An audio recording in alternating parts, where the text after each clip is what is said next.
Hormuz Hossain পারস্যের একজন বিখ্যাত সেনাপতি আমর ইবনে হরমুজান। তো এই আমর ইবনে হরমুজান এই নাম থেকেই হরমুজ প্রণালীর নামকরণ করা হয়েছে।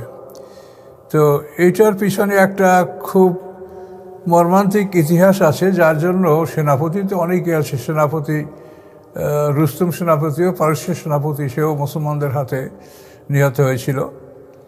কিন্তু এই হরমুজ প্রণালী, এই হরমুজের স্মরণে এই প্রণালী থাকার ইতিহাসটা আপনাদের সামনে আমি সংক্ষিপ্ত আকারে তুলে ধরতে চাই। তো আমর ইবনে হরমুজান ইনি মুসলমানদের হাতে বন্দী হয়েছিলেন। মুসলমানরা যখন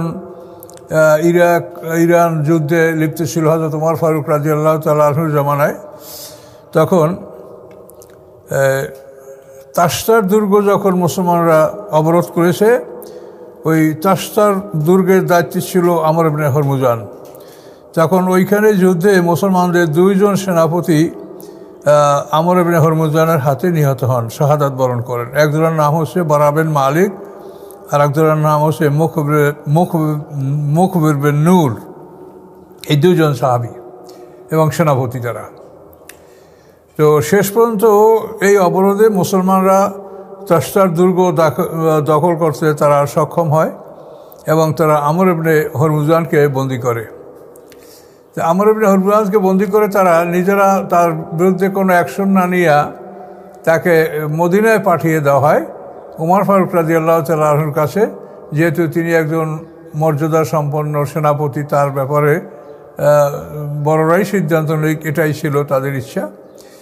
তো ওনাকে মদিনায় পাঠানোর পরে ওমর ফারুক রাদিয়াল্লাহু তাআলা আনহু পরামর্শ সভা নিয়ে বসলেন এবং সিদ্ধান্ত হলো যে যেহেতু সে মুসলমানদের দুইজন সেনাপতি হত্যা করেছে, কাজেই তার বিচার হবে হত্যা।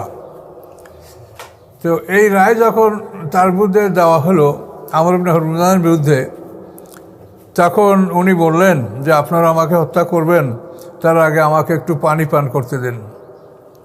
তো ওমর ফারুক বললেন যে তার জন্য পানি পান করার ব্যবস্থা করো। তো মুসলমানরা তার জন্য একটা কাঠের পেয়ালায় পানি নিয়ে আসলেন। তো আমর ইবনে হরমুজান বললেন যে আমি পারস্যের সেনাপতি, রাজকীয় সৈন্যবাহিনীর সেনাপতি, আমি কোনোদিন কাঠের পেয়ালায় পানি পান করিনি, কাজে এই পানি আমি খাবো না, তার সাথে পানি পান না করেই আমি মৃত্যুবরণ করব। তখন ওমর ফারুক বললেন যে তাকে একটা কাচের পেয়ালায় পানি দাও। তখন তার জন্য একটা কাচের পেয়ালায় পানি নিয়ে আসা হলো। তখন এই পেয়ালাটা তিনি মুখের কাছে নিয়ে বলছেন যে আমার ভয় হচ্ছে যে এই পানি পান করতে থাকবো, এই মুহূর্তে আমাকে জল্লাদ কতল করবে, হত্যা করে ফেলবে। তো ওমর ফারুক রাদিয়াল্লাহু বললেন যে না, আপনার ভয় নেই, আপনি ওই পানিটা পান শেষ না করা পর্যন্ত আপনাকে হত্যা করা হবে না, আপনি নির্বিঘ্নে পানি পান করেন।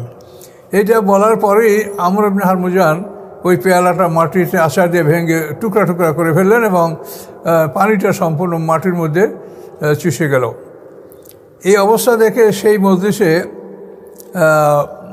আনাস ইবনে মালিক রাদিয়াল্লাহু তাআলা আনহু, ফকিহ সাহাবী, তিনি উপস্থিত ছিলেন। তিনি বলেন, খলিফাতুল মুসলিমিন, আপনি তো এই মানুষটাকে মুক্তি দিয়ে দিলেন। তো ওমর ফারুক বলেন যে আমি কী করে মুক্তি দিলাম? তো আনাস ইবনে মালিক রাদিয়াল্লাহু তাআলা আনহু বলেন যে আপনি বলেছেন এই পানি পান না করা পর্যন্ত আপনাকে হত্যা করা হবে না। তো এখন ওই পানিটাকে আপনাকে পান করাতে হবে, তারপর তাকে হত্যা করতে হবে। এখন ওই পানি কোথায় পাবে? সবাই অবাক হয়ে গেল যে আসলে কি।